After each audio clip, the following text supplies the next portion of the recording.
27 August 2020 was a Black Thursday for the people in Odisha. At least 17 people died and over 10,000 were affected by the impact of the flood.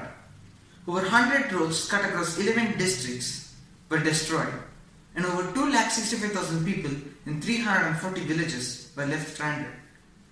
Not to forget, added to their miseries was the hazardous impact of the deadly COVID-19. Odisha is a multi-hazard prone state in the eastern part of India. Among the various disasters, the frequency and the severity of the cyclones has increased at an alarming rate in the last 2 decades, which is mostly attributed to climatic changes. The state government of Odisha has made great many strides in reducing the lives lost in the state. But still, economic losses and damage to critical infrastructure remains a point of worry.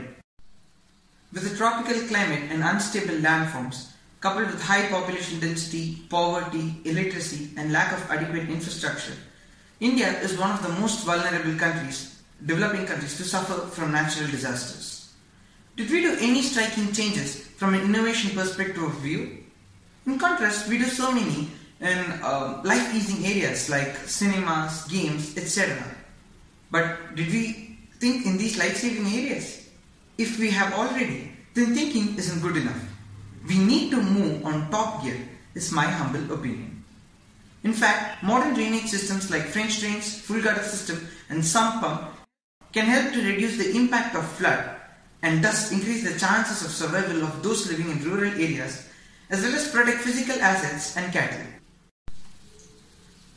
You must have noticed a word being constantly repeated in my sentences. Infrastructure. Yes, it is.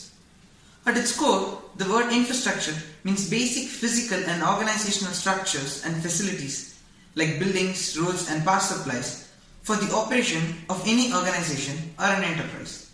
Infrastructure is very critical for the existence and operation of any enterprise or a community.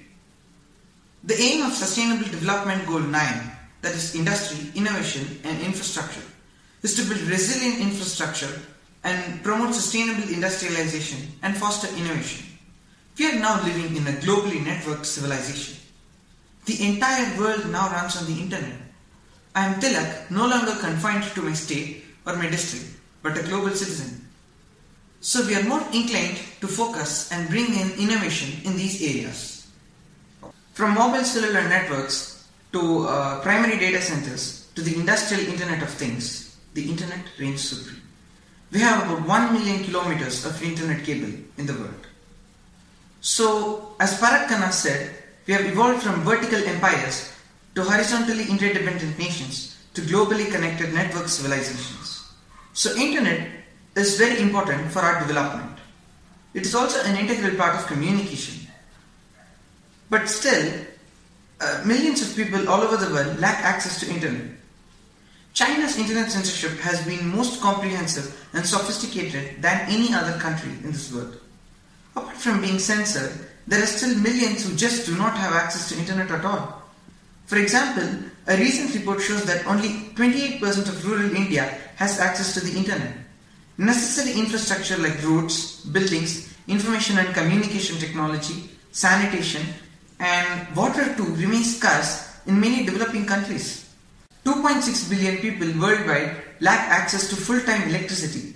2.5 billion people lack access to basic sanitation. And about 800 million people lack access to water, and many hundreds of millions of them in sub-Saharan Africa and South Asian countries like India. And also, not to forget, 1.5 billion people lack access to reliable phone services in this world. Such inadequate infrastructure also lacks access to markets, to jobs, to information and to doing business, thus creating a significant barrier towards development. This inadequate infrastructure also limits access to healthcare and education in many rural areas. So to remove such barriers, we must foster innovation and promote sustainable development. The United Nations strives to increase the industrial share of employment in gross domestic product, also known as GDP, to national baselines while doubling its share in the least developed countries. We must also retrofit old industrial equipment with a state-of-the-art infrastructure which greatly reduces its impact on the climate thus reducing the chances of flood and ice cap melting, which is a major reason of floods. We must also encourage more startups and an increase in financial access to the markets. And by doing so, we are creating a virtuous cycle of money. For example, the capital invested in the industries comes in terms of share profit or dividends to the investors and in the form of taxes to the government, thus contributing to the world GDP and also improving social well-being and economic prosperity. Take for example, every job in the manufacturing sector leads to the creation of 2.2 more jobs, and thus this rate is much higher in the pharmaceutical manufacturing. In the case of infrastructural development in rural areas, virtual hospitals, drone-based medical equipment delivery, and high-speed wireless internet access towers, and an all-season road connecting the village to the nearby towns and cities would surely help. The need of the hour are buildings that are both eco-friendly and safe. Construction should not destroy the nature. Infrastructure should enhance progress but not hamper with the environment. Else, it doesn't take long for Mother Nature to strike back and put us in our places. Case in point, during the pandemic, it is no secret that the skies turned bluer, air turned cleaner, and the nature appeared more greener than before.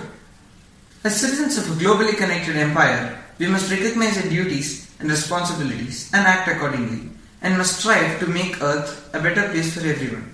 Development doesn't mean going against nature's laws. It means adhering to the nature's laws in a constructive way while adding on to the standards of living. It is not necessary to take a gigantic leap in this direction. Brick by brick, mortar by mortar, we can step towards sustainable development.